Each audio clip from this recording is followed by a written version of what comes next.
Bom, eu comecei a reler novamente o livro Geografia Política e Geopolítica do geógrafo Vanderlei Messias da Costa, professor da USP.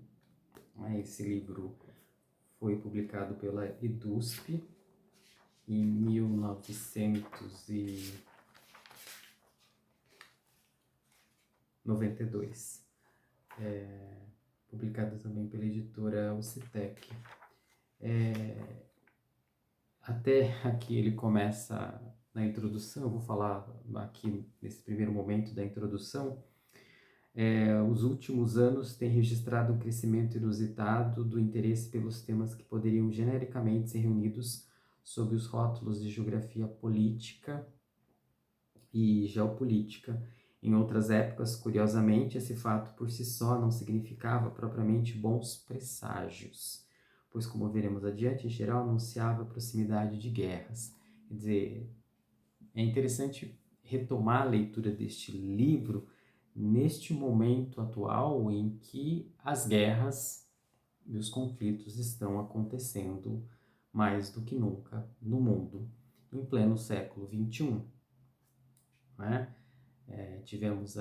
Temos aí a guerra que se estende a longa data entre Rússia e Ucrânia, e o conflito Israel-Palestina, e também, agora, mais recentemente, a invasão que os Estados Unidos fizeram na Venezuela para sequestrar o presidente da Venezuela, o Maduro, não é? Foi levado aí para ser julgado nos Estados Unidos. Quer dizer, um total desrespeito à soberania de um Estado, né, de um país. Quer dizer, como é que um presidente de um outro país decide, conta uma narrativa de um outro presidente de um outro país e resolve fazer uma operação de sequestro, tirar esse presidente e levar para o seu próprio país para ser julgado. Quer dizer, então, um total desrespeito à soberania nacional em pleno século XXI. Então, retomar essas discussões de geografia política, de geopolítica, segundo ele, aqui no começo, já está mostrando aí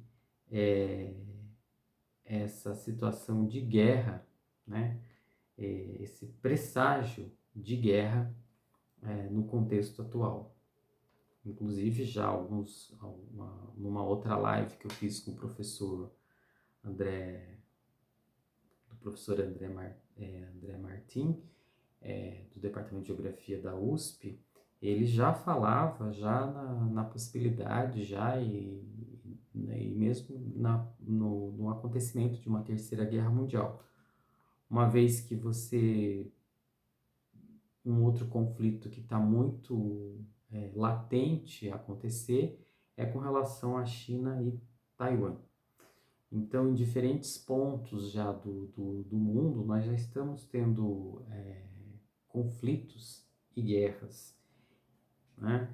Onde, num contexto em que a Organização das Nações Unidas se encontra bem enfraquecida.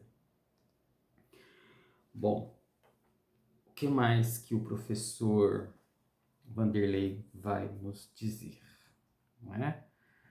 Uma outra passagem aqui interessante, na página 15, em outras palavras, cabe à geografia política a tarefa nada trivial, dentre outras, de examinar e interpretar os modos de exercício do poder estatal na gestão dos negócios territoriais e a própria dimensão territorial das fontes das manifestações do poder em geral. É importante pensar aqui que nos estudos de geografia política e de geopolítica, a relação poder, relação sociedade e território, as relações de poder da sociedade com território, ou seja, território, poder, fronteira, nação, Estado, são conceitos chaves da, da discussão dos estudos de geografia e geografia política, não é? Aqui mesmo nesse momento em que ele fala que cabe ao Estado, né, a gestão dos negócios territoriais na sua própria dimensão territorial, ah, a gente percebe nitidamente como é que o presidente atual dos Estados Unidos vê essa interferência num outro país, no caso a Venezuela, como uma questão de negócios, né? Uma gestão de negócios, né? O interesse dele é pelo petróleo e pelas reservas de petróleo que existem na Venezuela, quer dizer, que ele vê isso como um grande negócio.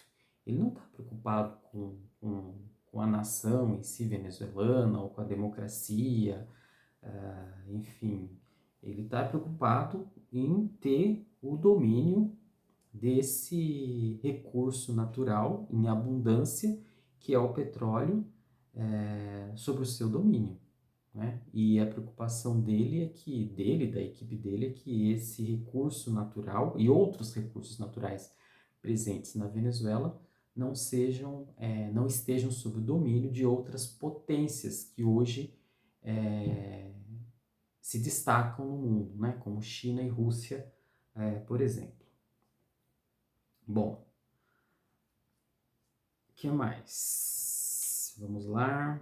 Ó, uma outra citação interessante aqui. Por isso mesmo, a geografia política ou geopolítica, enquanto ideologia de Estado, não deve ser interpretada como sendo um conhecimento gerado exclusivamente pelo Estado, pois ele poderá estar sendo formulado em múltiplos espaços de pesquisa, aí incluídas as universidades.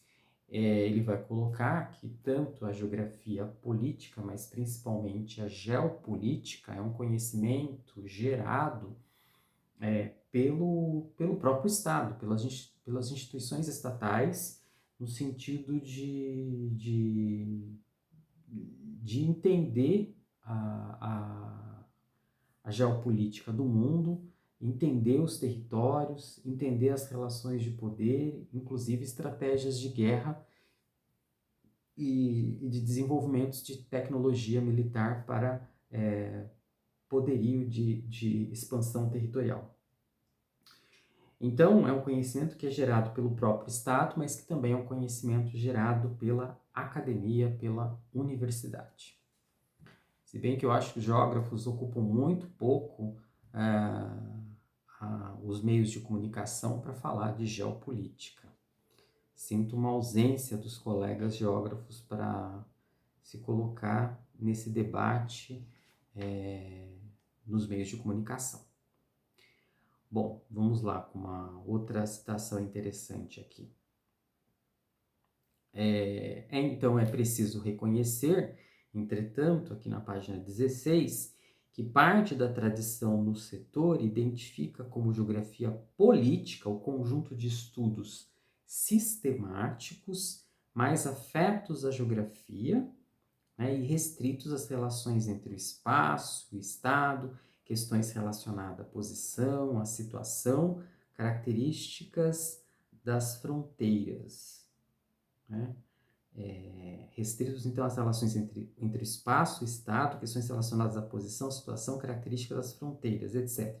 Enquanto que a geopolítica, né, caberia a formulação das teorias e projetos de ação voltado para as relações de poder entre os Estados, né, as estratégias de caráter geral para os territórios nacionais, estrangeiros, de modo que esta última estaria mais próxima das ciências políticas aplicadas, sendo assim mais interdisciplinar e utilitarista que a primeira. Ou seja, o que vai ficar claro é que a geopolítica ela é muito utilitária no sentido de se fazer a guerra, de ser usada para em benefício da guerra entre os países, não é? Enquanto que a geografia política seria uma coisa mais, um estudo mais acadêmico da questão do território, da nação, das relações de poder enfim.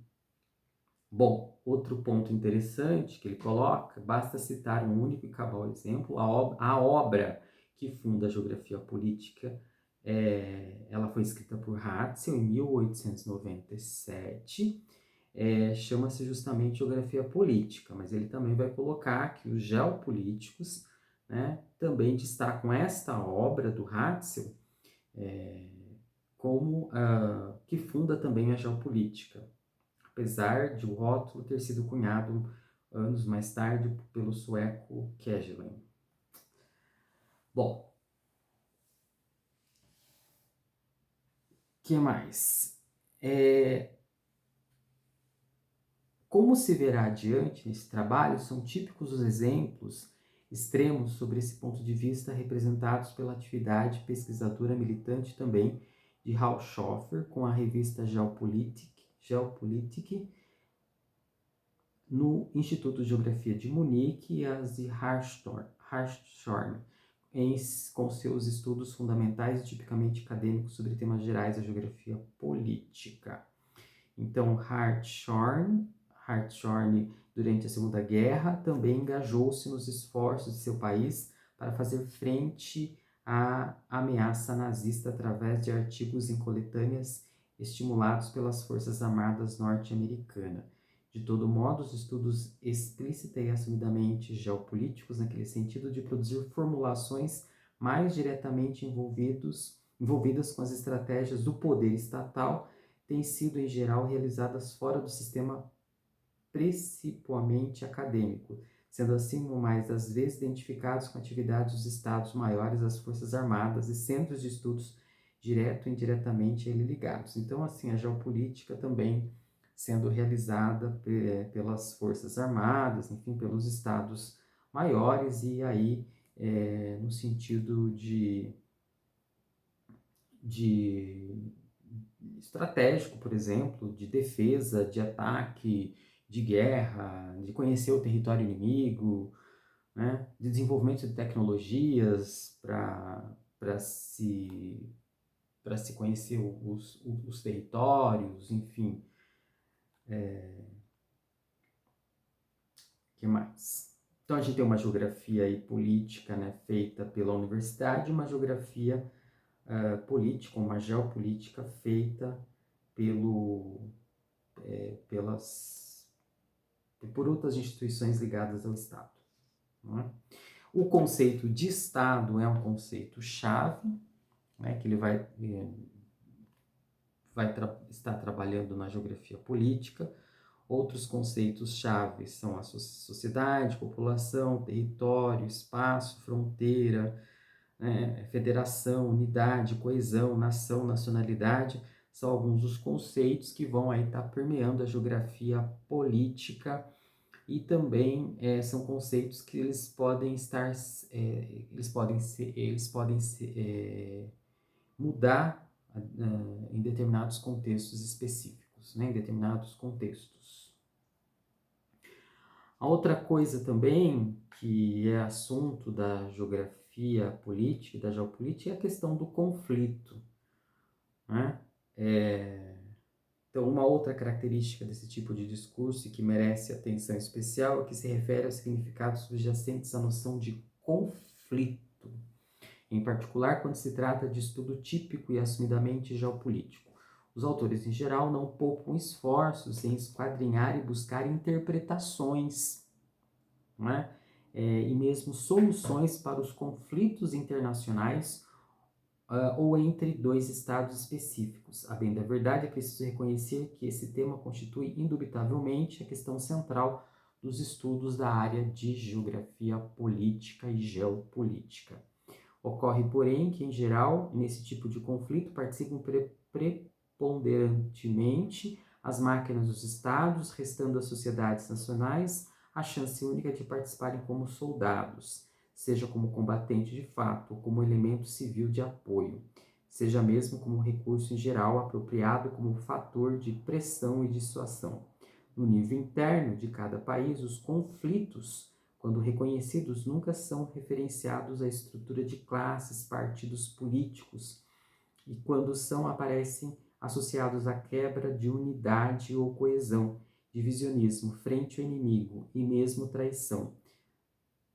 Daí porque, do ponto de vista da geopolítica, Estado, nação e território constituem todo indivisível. Então, diante de conflitos, diante de guerras, uma outra palavra-chave é a questão da unidade. Como é que esse Estado, frente a um conflito, em guerra com outro Estado, ele vai manter a unidade e a coesão do seu território, do seu país, né? E vai assim, nesse sentido, em função de que nós temos um inimigo em comum, nós temos um território em comum, como é que se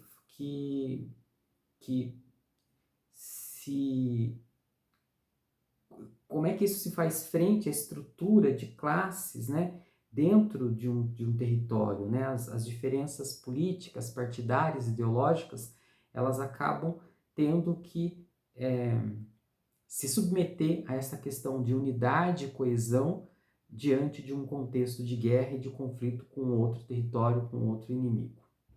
Tá? Isso aqui é interessante também de se pensar. Como é que fica essa luta de classes, essa divisão de classes, essa estrutura diferenciada de classes sociais dentro de um território, essa divisão de ideologias, de políticas partidárias dentro do território, diante de um contexto de guerra, diante de um conflito, né? Eles tendem ao quê? A ficar em segundo plano, né? E para se pensar numa unidade, numa coesão diante desse conflito maior, que pode vir a ser uma ameaça ao Estado, ao território.